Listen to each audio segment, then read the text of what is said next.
So a lot of people tend to consider themselves poor because they don't earn enough. And I actually think that a lot of the time, that's not the reason. So personally, I've spent years in stocks, real estate, and crypto through bull and bear markets, crashing, hype cycles, and long, boring periods where nothing works, or at least it feels like it's not working. Now, I've made money, I've lost money, I've watched the same mistakes quietly destroy people's finances, whether it's decisions that family members have made, friends have made, or just stories I hear around the table. And with a little bit more financial knowledge and prowess, I think a lot of people can get significantly further in life than what they think. Now, this video is not about getting rich quick. In fact, it's about the money habits that are potentially keeping you poor, even when you earn more, even when you invest more, even when you take risks in things like crypto. Most people eventually end up losing or staying poor because they're not strict and they're sticking to these habits that are holding them back. What we're discussing in this video will probably feel relatively uncomfortable, but that is the point. Number one, thinking investing can mean that you ignore the basics. When I first got into the markets, especially my first jump into the crypto world, I thought being invested was the strategy, right? Bitcoin, a few altcoins, maybe some leverage here and there, and of course, the meme and the hype coins. But what I ignored was my cash buffer, my consistent saving, and knowing my real monthly burn. This is how much money it costs me to live, right? Because you're not really in that situation in your head when you're first starting out. Crypto doesn't fix bad foundations. In fact, it exposes them. And that's exactly what happened when I had my first crypto bull run. I made a bunch of money. I was so naive that I thought that I was now set for life and this money could never go anywhere. I have it. It's right there. It's in my portfolio. And then it was gone. Right? Once I started paying myself first, I automatically changed everything. The capital stopped just leaking out without me noticing. And what I mean by that is this big push to the downside, 2018's bear market, right? All of that money that I had accumulated, it essentially went to zero because I never took any profits. I never paid off anything I needed to. And I just sat there thinking this is the new world order, essentially. This is how money works, right? What goes up just stays up. That's not the case. So now I always pay myself first. And when I say that, I actually move money into assets that are long-term. I pay off any debt that I have. I buy the S&P 500 and I try not to take on any bad long-term debt. Now that takes me on to the bad habit of number two, using debt to get ahead faster. Now, of course, we've all heard about mortgages or we have mortgages and all of that. That's not really what I'm talking about here. I'm more talking about credit cards and not paying them off at the end of every month, overdrafts, not paying them off as quickly as possible, or using leverage in crypto or stocks. You know, they have 3x S&P 500 ETFs. They have all of this. Now, when leverage is used correctly, it can benefit you. But it's not a long-term strategy in my opinion. My opinion is leverage is used for short-term cash generation, and then long-term investing should be buying the underlying asset, whether it's a stock, a real estate purchase, or Bitcoin, or whichever crypto you choose. So the truth is, if you need debt to stay invested, your position size is wrong. What I mean by that is high interest debt plus volatile assets is how people blow up. Right?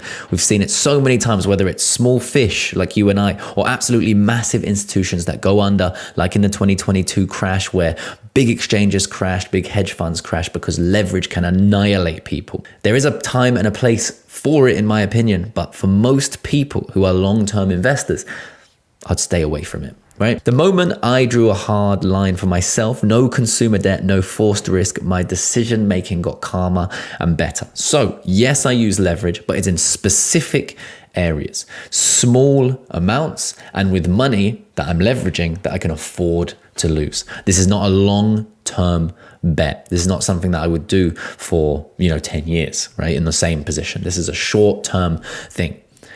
Now, that same thing applies. If you're a crypto investor, the same thing applies. If you have credit card debt, but you're buying Bitcoin, if you have credit card debt, but you're buying a meme coin, if you have a mortgage that you're struggling to pay and you're buying volatile assets, I wouldn't be doing that. I would be trying to pay off what I need to faster. What I need to pay off is the high interest debt. A mortgage is a little bit different. Maybe it's a mortgage that you have a rental in and you're renting it out, or maybe it's your primary residence and you're paying it like it's your rent, right? As long as your income can cover that, that's not what I'm talking about. I'm talking about the high interest debt, like credit card debt. All right, that's what people don't realize, because it creates this emotional thing in your head where you need Bitcoin, for example, to go up. So you can't sustain the inevitable bear market, which happens every cycle, right? And that's when people sell the bottom. The same thing has been happening for hundreds of years in the stock market, right? When the housing market crash or big stock market crashes, when those crashes happen because people have bad debt, they need to sell their stock to pay off the bad debt. They end up selling the bottom. And then guess what? We have a fruitful year or two after that where all of that money just comes flying back. So the people that sustained in the market managed to get the benefit, but the people who had high interest debt, who had to pay that off in the crash, they get annihilated. All right. So number 3, bad habit. No buffer creates emotional trading. This is what happened to me in 2018, and it happened to me somewhat in this bull market, right, of 2025. And this one hurts to learn. Before I had a real cash buffer, every dip felt threatening. Every drawdown felt personal. That's when people sell the bottoms. Like I said, they chase pumps and they overtrade. Once I had months of runway sitting outside the market, I stopped reacting emotionally. And the irony of that is that's when my returns improved tenfold. And the interesting thing about this is it just creates emotional stability. So what I like to say is 3 months to a year. For me, it was 1 year. That created emotional stability for me. So I have 1 year that I can survive, no problem, no job, and all of that. Now, I know that might seem like too much. So that's why we say 3 months to 1 year, right? And depending on your situation, depending on your income, depending on whatever, you have to decide that for yourself. This isn't personal financial advice. It's just what I think about the market, right? But having that buffer means you can take bigger risks. You can invest into the higher volatile assets, but you have to have position sizing in your head and you have to have a longer term outlook if you want to make it in the world of crypto, stocks, or real estate, right? And people negate that. They think it's a get rich quick scheme, and it absolutely is not. The people that you hear who made $1 billion out of a few dollars investment into meme coins, they're mostly fugazi. There are, however, outliers to the rule, but most likely neither of us will ever be part of that, right? So what we want to do is we want to have that cash buffer. People who stay poor don't have a cash buffer. They hear about crypto when the market goes up. They invest into crypto at the tops. They have no cash buffer as it comes down. Instead of being able to ride the wave, which ended up making a lot of money in, for example, just look at the chart, right? So back here, this is 2021. They come in here and then the market crashes, but they sell down here when they need that money to pay off their high interest debt, to pay off their living, whatever it is. And then they miss out on what became a massive move from the lows to the highs of 700%. So they sell down here, they miss out on this run, and then they say, oh, crypto's a scam, all of this stuff. Then Bitcoin and crypto goes down. They say, okay, well, clearly I was right. And then guess what? It goes up again, and they do the same thing, rinsing and repeating the same thing over and over again. So fixing these didn't make me rich overnight. But what they did is they stopped me from making the same mistakes over and over. And in this game, in my opinion, that is absolutely everything. So if you appreciated this video and you don't want to make the same mistakes every day, tune in. Every day I talk about the markets, what I'm doing, what I'm seeing, and I hope to provide you as much value as possible. So subscribe to the channel, and I'll catch you guys in the next one. Peace.